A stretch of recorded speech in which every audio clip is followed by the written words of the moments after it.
Hi hello नमस्कार, मी सुषमा स्वागत करते तुमचं माझ्या यूट्यूब चॅनलमध्ये। तर आजचा दिवस शुभ दिवस आहे, पवित्र दिवस आहे आणि तो म्हणजे अक्षय तृतीया। तर अक्षय तृतीया म्हणजे काय, जे कधीही संपत नाही आणि म्हणूनच असं म्हटलं जाते की अक्षय तृतीया ही अशी तिथी आहे ज्यामध्ये सौभाग्य आणि शुभ परिणामांचा कधीही क्षय होत नाही। या दिवशी केलेले कार्य मनुष्याच्या जीवनात कधीही न संपणारे शुभ फळ देते। म्हणूनच या दिवशी दान धर्म करावे असं आपल्याला आपली मोठी लोक सांगत असतात आणि ते लोक फॉलो सुद्धा करतात। तर आजच्या या शुभ दिवशी मी माझं सकाळचं तुम्हाला रुटीन शेअर करणार आहे। तर आता इथे माझे अंघोळी वगैरे झाले आणि मी थोडीशी तयार होते। तर हे माझं डेलीचं रुटीन म्हणजे सकाळची अंघोळी झाली ना की थोडंसं तयार होणं, देवपूजा करणं, दारासमोर रांगोळी काढणं आणि मग बाकी नंतरची कामं। तर हे जे सकाळचं रुटीन आहे ना ते माझ्यासाठी भरपूर महत्त्वाचं आहे।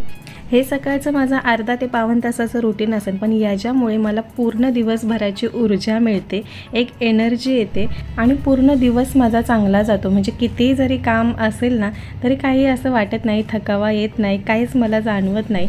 म्हणून आपले वाडवडील म्हणतात ना की लवकर उठा आणि लवकर कामाला सुरुवात करा, कामंसुद्धा पटापट होतात आणि थोडासा वेळ आपल्याला सुद्धा मिळतो आपल्या पर्सनल कामांसाठी। म्हणून मी तुम्हालाही सांगेल की लवकर उठा, लवकर कामांना सुरुवात करा, तुमच्यासाठी थोडासा वेळ काढा।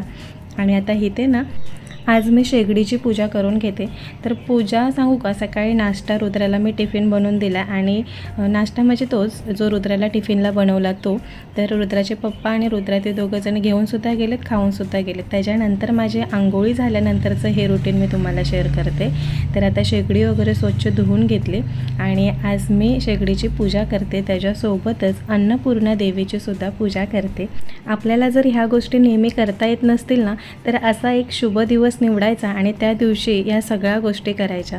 जर तुम्ही हाऊसवाईफ आहात म्हणजे गृहिणी आहात, आता मी गृहिणी आहे त्याच्यामुळे मला जसा वेळ भेटेल ना तसं मी ह्या गोष्टी करते। पण शेगडीची पूजा ही माझी रेग्युलर नसते, पण बाकी उंबरठा पूजणं, देवपूजा करणं, देवपूजा म्हणजे कधी देव साफ नाही केले ना तरी मला चालतात, पण देवपूजा नेहमी बाकी फुलं वगैरे लावून, बत्ती वगैरे लावून, अगरबत्ती लावून मी करत असते। आणि आज देव मी नाही धुतले कारण का मी परवाच धुतले होते, फक्त आज पूजा करून घेतली। आता उंबरठा तर इथे नाही आहे, ही सरकारी घरं आहेत, जसं आहे तसं आम्ही ॲडजस्ट करतो। आता समोर छोटीशी रांगोळी काढते।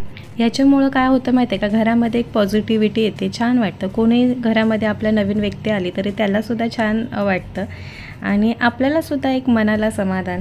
तर आता इथे ना माझी रांगोळी वगैरे काढून झाली, थोडीशी फुलं उंबरठ्याजवळ लावते आणि थोडीशी आरती करून घेते आता इथे घरामध्ये। तर दरवाजा लावून घेते कारण का मच्छर खूप आहे, त्याच्यामुळे मी दरवाजा सहसा उघडा नाही ठेवत।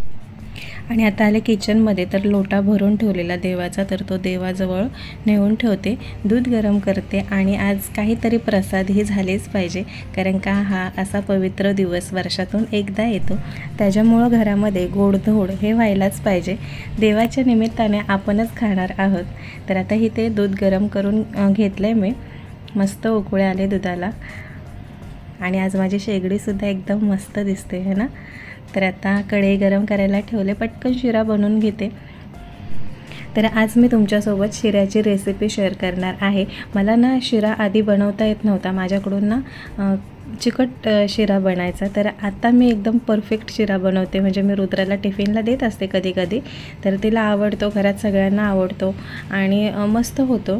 तर ती एक ट्रिक मी तुम्हाला सांगेल। माझ्याकडून आहे ना शिरा भाजताना पूर्णपणे भाजला जात नसायचा, म्हणजे असं व्हाईटच असायचा, काय माहिती, मला नाही माहिती, पण माझा व्यवस्थित शिरा बनायचा नाही। आता मी एकदम ब्राऊन होतोपर्यंत शिरा भाजते आणि त्याच्यानंतर मग पाणी किंवा मग दूध काही घालायचं असेल तर ते घालते, त्याच्यानंतर शिरा चांगला होतो। तर आता इथे मी थोडंसं पाणी आणि थोडंसं दूध असं घालणार आहे।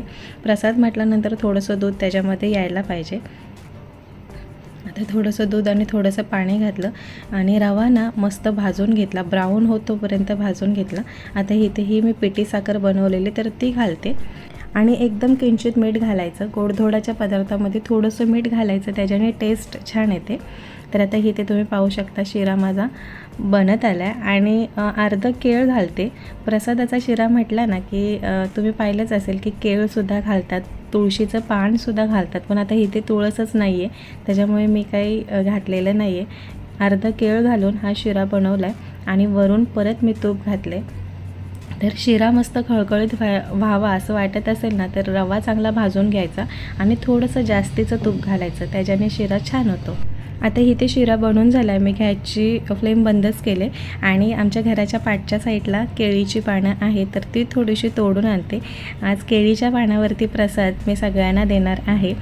प्रसादासाठी केळीची पानं ही सगळीकडे वापरली जातात. आता माझ्यावरती ना केरळवाली आहे, म्हणजे केरळची, तर ती असं सणवार काही करत असेल तर पहिली केळीची पानं तोडून नेते. आता इथे ही सगळी अशी तुटलेली पानं आहे, तरी पण ती नेते, धुते आणि त्या पानावरती प्रसाद वगैरे त्यांना काही करायचं असेल तर ते लोक करतात. आता मी सुद्धा, आपल्याकडे सुद्धा केळीच्या पानाला फार महत्त्व दिलं जातं, म्हणजे कोणताही प्रसाद असेल तर तो केळीच्या पानावरती देतात. आता इथे मी देवाला एक वाटा काढला आहे आणि तो मी सगळ्यांना, म्हणजे घरामध्ये आम्ही 3 जणं खाऊ. आणि आणखी एक केळीच्या पानावरती मी प्रसाद काढला आहे, तर तो मी बाहेर पक्ष्यांना नेऊन देणार आहे. मग कोणी खाऊ, मुंग्या खाऊ, पक्षी खाऊ, कोणीही खाल्लं तरी चालेल, कारण का या दिवशी दान करणं भरपूर महत्त्वाचं मानलं जातं. म्हणजे या दिवशी म्हणतात की अक्षय तृतीयेला दान करावं. तर आता इथे मी कुठे दान करायला जाणार, म्हणून मी पक्ष्यांना देते. आणि दान करणं म्हणजे सोनं देणं असं नाही आहे, तुमच्याने जसं झेपेल, म्हणजे तुमच्या कॅपॅसिटीनुसार तुम्ही थोडंफार तुमच्या हिश्श्यातला थोडासा हिस्सा इतरांना तुम्ही देऊ शकता. मग तुम्ही माणसाला द्या, नाहीतर प्राण्यांना द्या, एकच आहे. तर आता इथे सकाळचं हे माझं अर्ध्या तासाचं रुटीन झालेलं आहे, म्हणजे देवपूजा किंवा प्रसाद वगैरे बनवणं. आज थोडासा जास्त वेळ गेला आहे, नेहमी इतका वेळ माझा जात नाही. आता इथे ना मी आंघोळीला जाण्याच्या आधी ह्या बॅग वगैरे सगळ्या धुतल्या होत्या. आता आम्हाला गावालासुद्धा निघायचं आहे. आणखी एक व्हिडिओ पॅकिंगचा येईल, त्याच्यानंतर मग गावचे व्हिडिओ तुम्हाला जर मला वेळ भेटला तर मी करेन आणि तुम्हाला शेअर करेलच. तर चप्पल वगैरे आज धुतल्यात. रुद्रालासुद्धा सुट्टी पडली आज, ती गेले शाळेमध्ये, पण आज तिची फक्त ट्रिप आहे, म्हणजे तिथल्या तिथे काहीतरी आहे त्यांचं. बुक्स वगैरे काही घेऊन गेलेली नाही आहे ती, आणि सिव्हिल ड्रेस घालून गेले. तर तिचे स्कूलचे कपडे वगैरे सगळे मी मशीनला लावलेत आणि तिचे शाळेचे शूज वगैरे धुवून घेतले, माझेसुद्धा धुतलेत. आणि बॅगा वगैरे आता आम्हाला गावाला जायला लागतील, त्याच्यामुळे त्या धुवून घेतलेत. आता करते मी नाश्ता. तर सकाळी ना ह्या दोघांना मी इडली आणि चटणी बनवून दिलेली, तर ती थोडीशी मी माझ्यासाठी ठेवलेली आणि आत्ता बनवलेला प्रसाद तर तो थोडासा घेतला. इथे तुम्ही पाहू शकता 2 इडल्या, चटणी आणि 1 ग्लास पाणी आणि आत्ता बनवलेला प्रसाद. तर मी नाश्ता करून घेते. तर आजच्या व्हिडिओमध्ये ना मी सकाळचं थोडंसं माझं हे रुटीन मी शेअर केलं, कारण का आता भरपूर गडबड आहे, म्हणजे पॅकिंगसुद्धा करायची आहे. अजून रुद्राच्या पप्पांना सुट्टीचा पेपर नाही मिळाला, त्यांना ज्यावेळेस पेपर मिळेल तेव्हा कन्फर्म की बाबा तुम्ही निघणार म्हणून. आणि तुमच्या घरी जर कोणी आर्मीवाला असेल ना, तर तुम्हाला सुद्धा माहिती असेल, जोपर्यंत ह्या लोकांना पेपर मिळत नाही ना, तोपर्यंत ही लोक पॅकिंग वगैरे काहीच करत नाही. त्यांचा जीवात जीव नसतोच की बाबा कधी एकदा पेपर मिळतो आणि मी कधी इथून माझ्या घरी जातो, माझ्या गावात मी कधी जातो, असं ह्या लोकांना होतं. कारण का ही नोकरीच अशी आहे, आपल्या घरातल्यांपासून, आपल्या गावातल्यांपासून, सगळ्यांपासून लांब. काहींना ह्या नोकरीविषयी माहिती नाही आहे ना, तर त्यांना असं वाटतं की मस्त सोबत राहायला भेटतं आहे, ह्या ठिकाणावरून दुसऱ्या ठिकाणी जायला भेटतं आहे, वेगवेगळे ठिकाणं पाहायला भेटतात, मुलांचं शिक्षण फ्री, मेडिकल फ्री. तर काही फ्री नसतं, एकदम कसून घेतात या लोकांना. पाणी प्यायलासुद्धा टाईम नसतो एकदा ड्युटी जॉईन केली तर असो, जे आर्मीमध्ये आहेत त्यांना समजू शकेल. तर चला, आजचा व्हिडिओ मी इथेच समाप्त करते. भेटू पुन्हा अशाच एका नवीन व्हिडिओमध्ये. तोपर्यंत धन्यवाद.